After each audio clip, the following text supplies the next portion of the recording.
En esta segunda presentación trataremos primero los principales procesos patológicos del páncreas y luego de la vía biliar.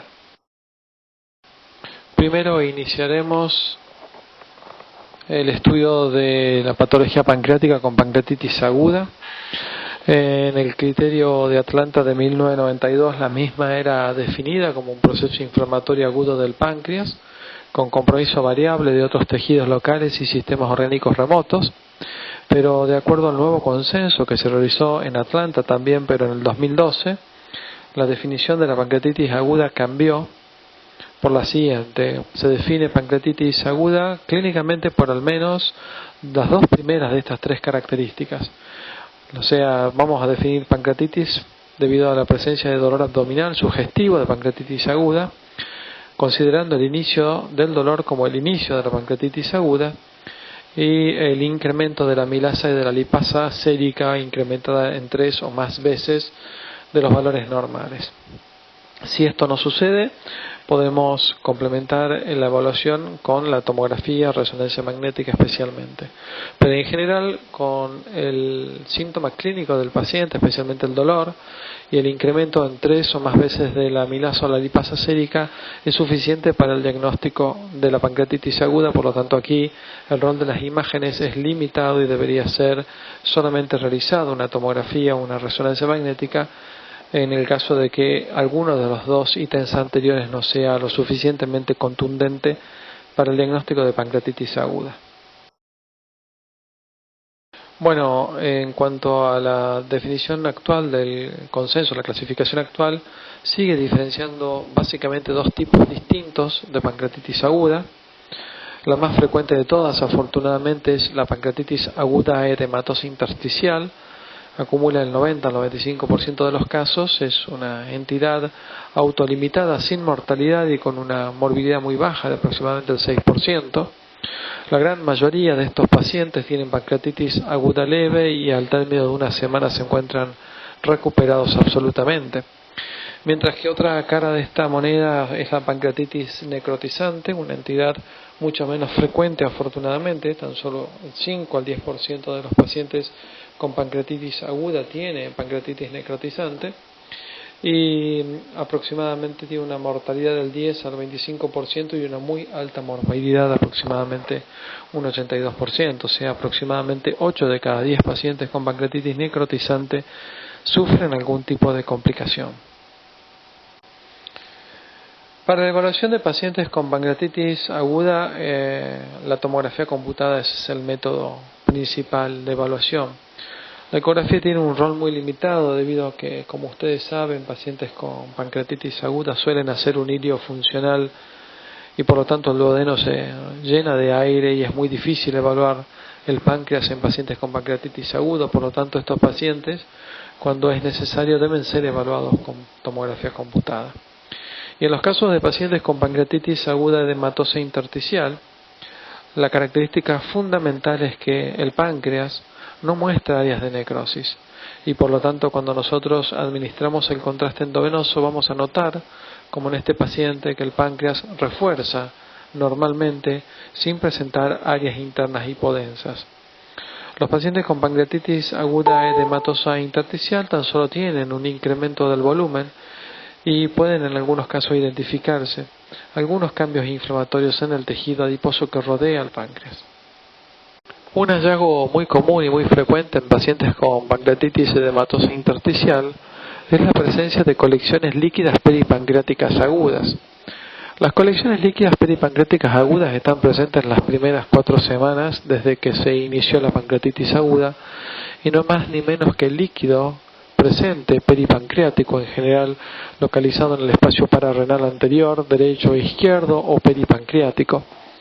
Lo más importante de este tipo de colecciones peripancreáticas es que no tienen componentes necróticos internos y en general al término de las primeras 4 semanas en el 90% de estas colecciones peripancreáticas agudas se reabsorben en forma espontánea sin la necesidad de implementar ningún tipo de medida terapéutica. Luego de las primeras 4 semanas, estas colecciones líquidas peripancreáticas agudas que no fueron reabsorbidas en forma espontánea, el organismo le desarrolla una pseudocápsula a las que las contienen, y es así que se forman los pseudoquistes pancreáticos. Estos pseudoquistes pancreáticos están presentes en aproximadamente el 10 al 20% de los pacientes con pancreatitis aguda, y no es más ni menos que colecciones líquidas peripancreáticas agudas que están encapsuladas. No tiene componente necrótico interno y están rodeadas por una cápsula que refuerza. Estas pseudoquistes suelen observarse luego de las primeras 4 semanas, tienen habitualmente una localización peripancreática y en tomografía computada muestran una densidad claramente líquida, mientras que la pseudocápsula refuerza, señalada allí con la flecha celeste. Es muy importante considerar aquí de que tienen densidad líquida debido a que el componente principal es líquido, no hay necrosis, esto es muy importante, y aproximadamente el 40% de estos pseudoquistes van a reabsorberse en forma espontánea, mientras que aproximadamente un 25% de ellos va a necesitar algún tipo de medida terapéutica.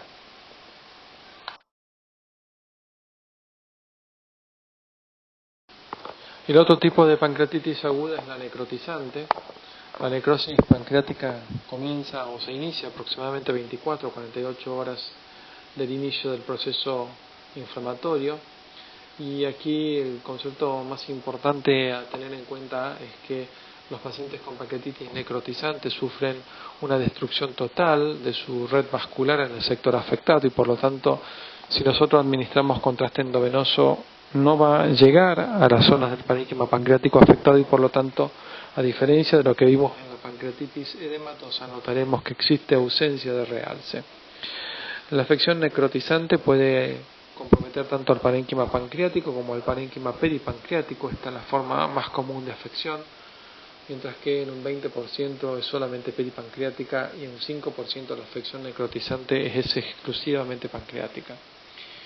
Abajo a la izquierda podemos notar cómo tras la administración de contraste endovenoso existen áreas de parénquima hepático que se presentan hipodensas. Así es como se presentan las áreas de necrosis, mientras que aquí arriba y abajo hacia la derecha podemos ver que existe una muy pequeña porción de parénquima hepático que refuerza, normalmente señalado con la flecha de color amarillo, mientras que con la flecha de color celeste podemos ver que existen áreas extensas del cuerpo y la cabeza pancreática que se presentan hipodensas debido a que no refuerzan y son áreas que tienen necrosis pancreática. Sin embargo, como médicos sabemos que la principal causa de mortalidad vinculada a la pancreatitis aguda se encuentra relacionada con la infección de las colecciones necrotizantes. Aquí tenemos 2 ejemplos, el paciente de la izquierda y el de la derecha, ambos tienen áreas de necrosis encapsuladas, son áreas de necrosis con mucho contenido necrótico interno y líquido, pero si ustedes se fijan y señalados con las flechas de color amarillo, estos 2 pacientes tienen amplio contenido aéreo dentro de las colecciones. La presencia de aire es el único hallazgo tomográfico que nos permite a nosotros sospechar que esa colección está sobreinfectada, pero lamentablemente está presente en no más del 20% de los casos. De todas maneras, este es un diagnóstico que es básicamente clínico. Cuando nosotros tenemos un paciente con pancreatitis necrotizante y está con signos de sepsis, nosotros tenemos que pensar que esas colecciones se han sobreinfectado. Y cuando nosotros tenemos pacientes con tomografía computada en las que detectamos aire, tenemos que recordar que esto no solamente puede estar presente en una infección por gérmenes anaerobios, sino que siempre también tenemos que tratar de descartar la presencia de una comunicación fistulosa con el tracto gastrointestinal. Otro tema muy importante relacionado a la patología pancreática es sin duda el carcinoma pancreático. Todos tenemos que reconocer que a pesar de los avances en todas las áreas de la medicina, los resultados lamentablemente no han modificado, no han cambiado significativamente de 1978. 2 de cada 10 pacientes viven al año del diagnóstico y aproximadamente un 3% está vivo a los 5 años. La verdad que las cifras de mortalidad son extremadamente altas en este tumor. El carcinoma pancreático es el 11º cáncer en frecuencia, aunque su incidencia está cada vez más marcada en las últimas décadas. Sin embargo, es el segundo tumor más frecuente del tracto gastrointestinal y es la 4ª causa de muerte relacionada a cáncer, así que Si bien no es tan frecuente como otros tumores y su incidencia se está incrementando, es una muy frecuente causa de muerte. Suele afectar a pacientes de luego de los 60 años y es un tumor que tiene una muy alta mortalidad y mal pronóstico debido a que es biológicamente agresivo. En general el diagnóstico siempre es tardío. No tenemos métodos de screening que sean buenos para detectar en forma temprana este tumor y en general cuando hacemos el diagnóstico del carcinoma pancreático ya se encuentra en etapa de irresecabilidad, por lo tanto básicamente nos permite realizar medidas de soporte. Existen múltiples factores de riesgo vinculados al desarrollo del carcinoma pancreático. Por supuesto, el cigarrillo, la obesidad están siempre presentes en casi todos los pacientes con carcinomas en distintas partes del cuerpo.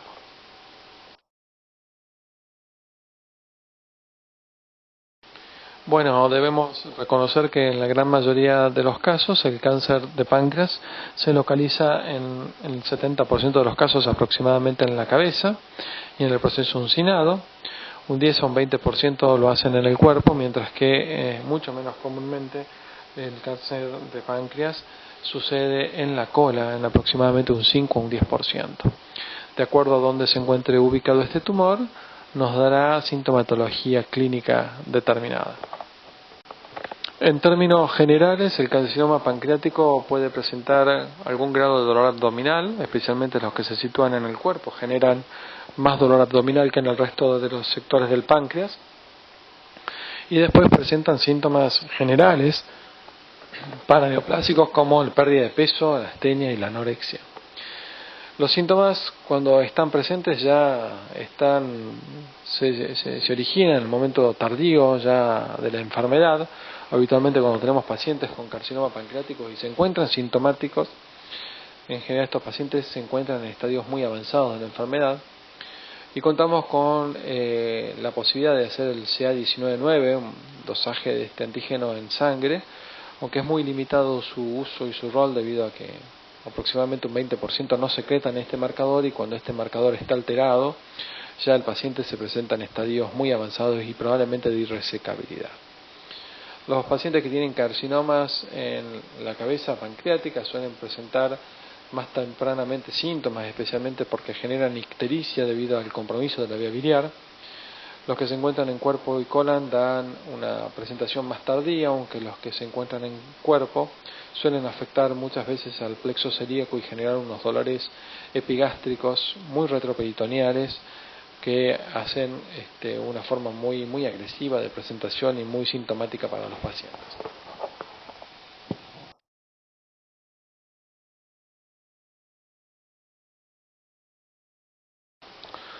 Tanto la tomografía como la resonancia magnética son los métodos principales para evaluar pacientes con carcinoma pancreático. Aquí la tomografía computada es el método preferido. Tras la administración de contraste endovenoso, estos tumores en el 90% de los casos se presentan hipodensos en relación al resto del parénquima pancreático. Es un tumor de muy difícil diagnóstico, se necesita mucho entrenamiento para poder detectarlos, es uno de los tumores que más dificultad da para reconocerlos. Aquí con las flechas celestes ustedes pueden ver un área bien hipodensa tras la administración de contraste endovenoso que está rodeando los vasos principales. Es así como se identifica al carcinoma pancreático en tomografía computada. Es muy buena la tomografía computada, tiene una seguridad superior al 90% para diagnosticar adecuadamente este tipo de tumor. Una característica particular que tiene el carcinoma pancreático es que puede afectar al conducto de Wilson, puede comprometer al conducto de la vía biliar o puede afectar a ambos, y esto puede ser muy bien representado con la angioresonancia magnética. Aquí tienen ustedes un esquema y abajo ustedes pueden ver imágenes de resonancia magnética que están mostrándonos exactamente lo que está representado en los diagramas. En el primer ejemplo hay solamente un compromiso del conducto pancreático, en el segundo ejemplo un compromiso exclusivo de la vía biliar, mientras que en el tercer ejemplo un compromiso de ambos conductos, lo que determinará también sintomatología específica en estos pacientes. El carcinoma pancreático tiene una amplia tendencia a hacer una extensión local, es la principal forma de diseminación que tiene este tumor. Normalmente y con mucha mayor frecuencia afecta al estómago, al duodeno, al colon incluso, en forma directa, y esto claramente determina una dificultad para su resecabilidad y una baja chance de sobrevida. Aquí tenemos en esta imagen de tomografía computada como este gran tumor señalado con flecha celeste está afectando en forma directa al estómago señalado con flecha amarilla. Luego este tumor también puede hacer afección a distancia con compromiso ganglionar y menos comúnmente, aunque es bastante frecuente de identificarlo o de diagnosticarlo, es el compromiso a distancia a través de vía vascular, especialmente metástasis, lo que hace especialmente frecuente su secundarismo en el hígado y en el peritoneo, ¿no? Estas metástasis pueden ser muy bien detectadas con tomografía computada. Acá tenemos un paciente con una extensa lesión en la cola pancreática que está infiltrando en forma directa al vaso, pero ustedes noten que el hígado tiene múltiples lesiones nodulares hipodensas, todas correspondientes a metástasis hepáticas. Las metástasis del cáncer de páncreas son hipovasculares y por eso siempre se presentan con baja densidad en tomografía computada. Ahora entraremos a repasar las principales patologías de la vesícula y de la vía biliar y su evaluación imagenológica. Sin dudas, la patología litiásica vesicular es prevalente en nuestro medio. Aproximadamente el 10% de la población general tendrá litiasis vesicular en algún momento de sus vidas, siendo las mujeres 2 veces más frecuentes esta patología que en los hombres. Existen varios factores de riesgo que incrementan la probabilidad de presentar litiasis vesicular, entre ellas la terapia con reemplazo hormonal, el uso de anticonceptivos orales, la obesidad, incluso el embarazo pueden incrementar las posibilidades de desarrollar litiasis vesicular. Existen muchas teorías, aunque la supersaturación de algunos de los componentes biliares podría actuar como un nido a través del cual se desarrollan estas formaciones litiásicas. Aproximadamente un 70-80% de los pacientes que tienen litiasis vesicular tienen cólico biliar. Son pacientes que sufren un dolor generalmente cólico localizado en el hipocondrio derecho. Los pacientes luego saben cómo tratarlos con algún antiespasmódico y el dolor cede en algunos minutos, aunque un 20 o un 30% de los casos estos pacientes son totalmente asintomáticos. Es muy importante detectar estas litiasis, no solamente por el dolor que puede generar el paciente, sino porque se encuentra relacionada a una serie de complicaciones. Entre las más importantes son obviamente la colecistitis aguda y la pancreatitis aguda y el síndrome coledociano. La ecografía es el método principal para evaluar pacientes con litiasis vesicular. Es una técnica extremadamente útil, permite detectar muy pequeñas formaciones litiásicas y tiene una sensibilidad diagnóstica superior al 95%, siempre y cuando esta modalidad sea empleada con equipos de última generación y utilizada por personal entrenado a dicho fin. Las litiasis suelen identificarse como imágenes bien ecogénicas situadas en el interior de la vesícula biliar y acompañada por una banda oscura posterior que es denominada sombra acústica posterior. Con esto podemos hacer en pocos minutos el diagnóstico correcto de litiasis vesicular. La radiografía no juega ningún rol en la evaluación de este tipo de litiasis, ya que aproximadamente un 20% no tienen suficientemente calcio para ser observado, incluso las que tienen algo de calcio, debido a su tamaño en general, no son observadas en radiografía. Una de las principales complicaciones vinculadas a la litiasis vesicular es la colecistitis aguda, o sea, el proceso inflamatorio de la vesícula biliar.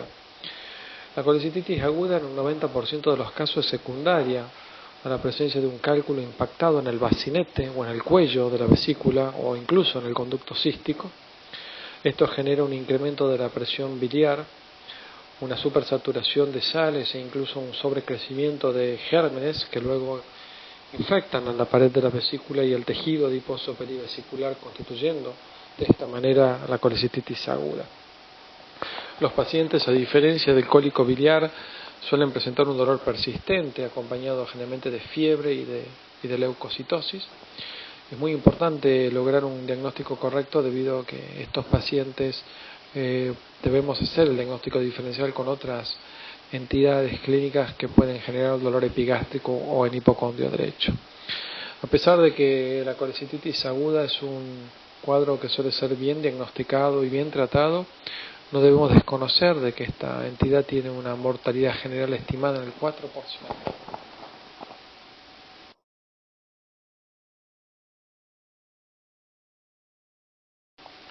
El diagnóstico imagenológico de la colecistitis aguda es muy importante.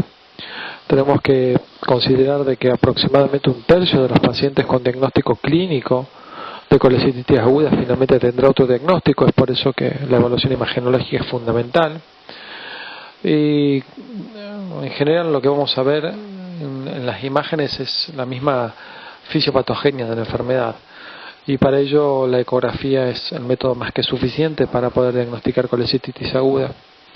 En ecografía vamos a ver la litiasis impactada, generalmente en el cuello de la vesícula distendida con incremento del espesor de la pared. Normalmente la pared de la vesícula biliar en condiciones normales no es identificada, mientras que cuando existe una inflamación aparece engrosada, e incluso el tejido adiposo que rodea la vesícula se torna mucho más ecogénico debido al proceso inflamatorio.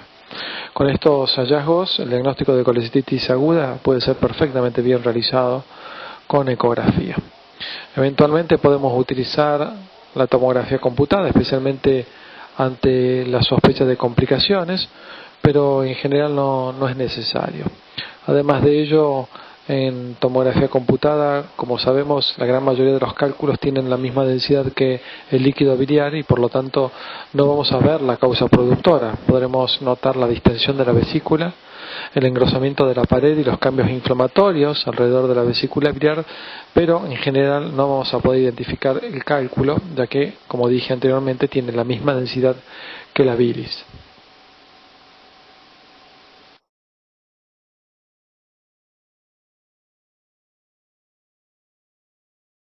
Sin embargo, la tomografía computada es una excelente técnica cuando sospechamos la presencia de complicaciones vinculadas a la colecistitis aguda, ya que aquí esta técnica es más efectiva. Hay distintos tipos de complicaciones vinculadas a la colecistitis aguda. Una de ellas es la supurativa, en donde el líquido biliar se encuentra básicamente reemplazado por abscesos, básicamente es un absceso vesicular. La colecistitis gangrenosa, una de las más frecuentes y se caracteriza porque hay áreas de necrosis en la pared de la vesícula biliar, o la enfisematosa debido a la sobrecrecimiento de bacterias productoras de aire. Todo este tipo de colecistitis complicadas comparten el riesgo potencial de perforación vesicular y el pasaje del contenido biliar vesicular hacia la cavidad abdominal. Y son hallazgos muy importantes a reportar para un cirujano, porque ustedes imaginarán lo difícil que puede ser manipular esta vesícula en una cirugía laparoscópica y la alta tasa de conversión quirúrgica que tienen este tipo de colecistitis complicadas.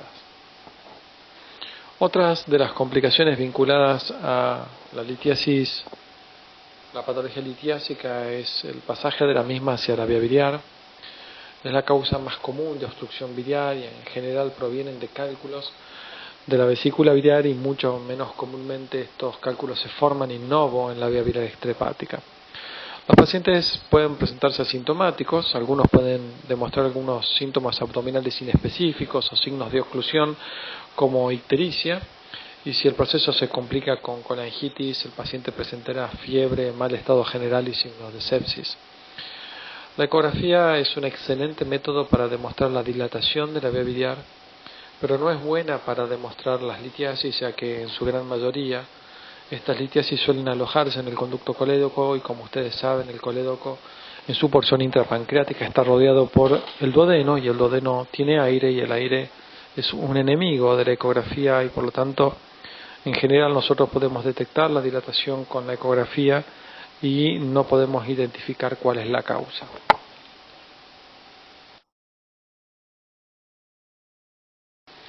La tomografía computada tiene también serias limitaciones debido a que nos permite demostrar también bien la dilatación de la vía biliar, pero como la gran mayoría de los cálculos presentan la misma densidad que la bilis, no son identificados, así que si hacemos tomografía computada a estos pacientes, lo único que encontraremos en general es la dilatación de la vía biliar. En estos casos lo que hay que hacer es complementar la evaluación con el método que es el mejor herramienta para la evaluación de la vía biliar, sin duda es la resonancia magnética, la colangioresonancia magnética, que tiene cifras de sensibilidad, de especificidad extremadamente altas. Es muy sencillo con resonancia magnética detectar la litiasis en la vía biliar extrahepática y es básicamente el método que permite hacer con mucha certeza este diagnóstico. Si bien no es ampliamente disponible, si bien es un método que es caro, es la opción diagnóstica para este tipo de alteración. En general las litiasis se ven como imágenes redondeadas de baja señal de intensidad en el interior de la vía biliar extrahepática, pudiendo con este tipo de herramienta hacer un excelente diagnóstico de esta entidad, y más teniendo en cuenta que algunos pacientes pueden tener litiasis y básicamente sin dilatación del árbol biliar. Por último, repasar el carcinoma vesicular, que al igual que cuando vimos el carcinoma pancreático, es un tumor de muy mal pronóstico, es el quinto carcinoma más frecuente y es el cáncer más común del árbol biliar. Afecta más comúnmente a mujeres, una proporción 3:1 con respecto al hombre. En el 90% de los casos los pacientes son mayores a 50 años y el diagnóstico suele ser incidental debido a que los pacientes no suelen presentar sintomatología específica. Los marcadores tumorales son específicos pero tienen muy baja sensibilidad. En general, cuando estos marcadores se encuentran incrementados, la enfermedad se encuentra en estadio avanzado con pocas chances de terapéutica. Si bien no hay una patogénesis que esté aclarada, se sospecha que ciertos carcinógenos o factores de riesgo como el éstasis biliar, la inflamación crónica por cálculos o otro tipo de alteraciones podría llevar a una inflamación crónica con metaplasia, displasia y desarrollo de carcinoma. El carcinoma de vesícula biliar en su gran mayoría tiene un origen epitelial, se origina en el epitelio de la vesícula biliar y en el 90% de los casos son adenocarcinomas. En el 60% de los casos se localizan en el fundus de la vesícula biliar, un 30% lo hace en el cuerpo, mientras que un 10% lo hace en el cuello de la vesícula. El carcinoma de vesícula biliar se presenta imagenológicamente en la mayoría de los casos como una gran masa que reemplaza a la vesícula biliar. Cuando evaluamos a estos pacientes, buscamos la vesícula biliar y no la encontramos, y en su lugar identificamos una gran masa que se encuentra ocupando la vesícula biliar, y es de esa manera como generalmente hacemos el diagnóstico. En esta ecografía, la flecha celeste le señala una gran masa heterogénea ocupando la vesícula biliar. Lo único que podemos ver en este paciente como recuerdo de la vesícula biliar es esa formación litiásica señalada con la flecha amarilla. Y en tomografía computada ustedes pueden ver cómo la masa que está reemplazando a la vesícula biliar refuerza tras administración de contraste endovenoso, lo que es demostrado en la imagen inferior de la derecha, indicando que esa vesícula se encuentra reemplazada por un proceso tumoral sólido.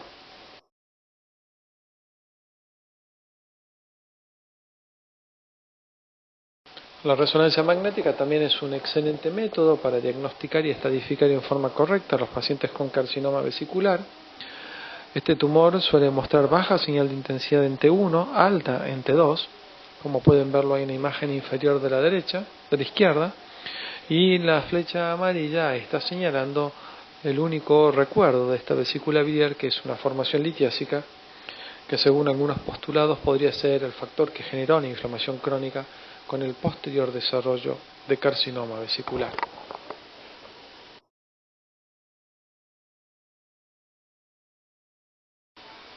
La alta mortalidad de este tumor se debe, entre otras características, a aspectos que tienen relación con lo anatómico.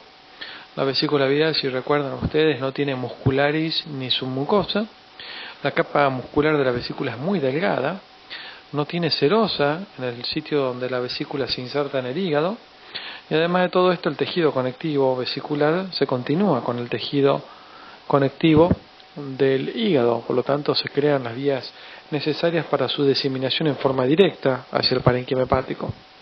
Por lo tanto, en general el carcinoma vesicular, su principal forma de diseminación es en forma directa y especialmente hacia el hígado en el 65% de los casos y algo menos común hacia el duodeno o el colon.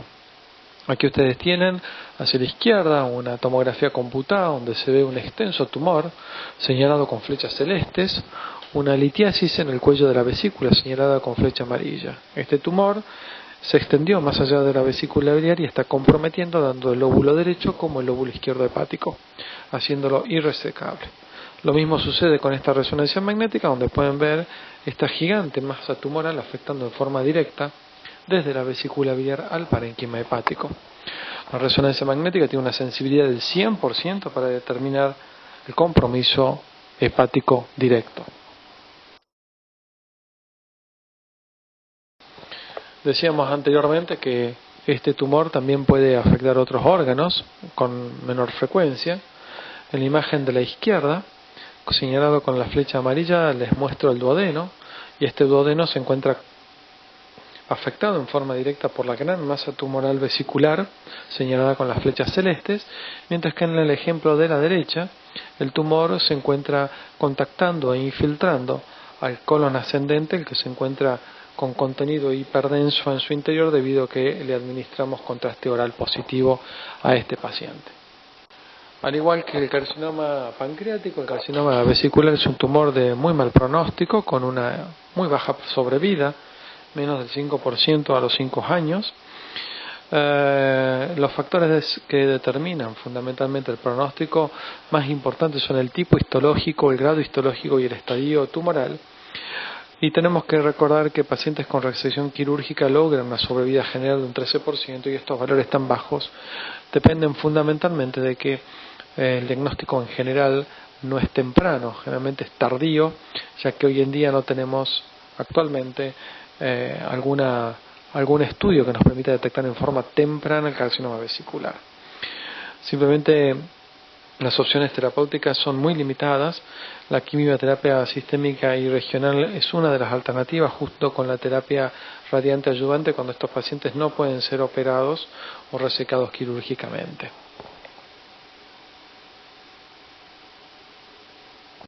Muy bien, estas han sido las presentaciones. Cualquier cosa me encuentro a disposición. Espero que hayan sido de utilidad.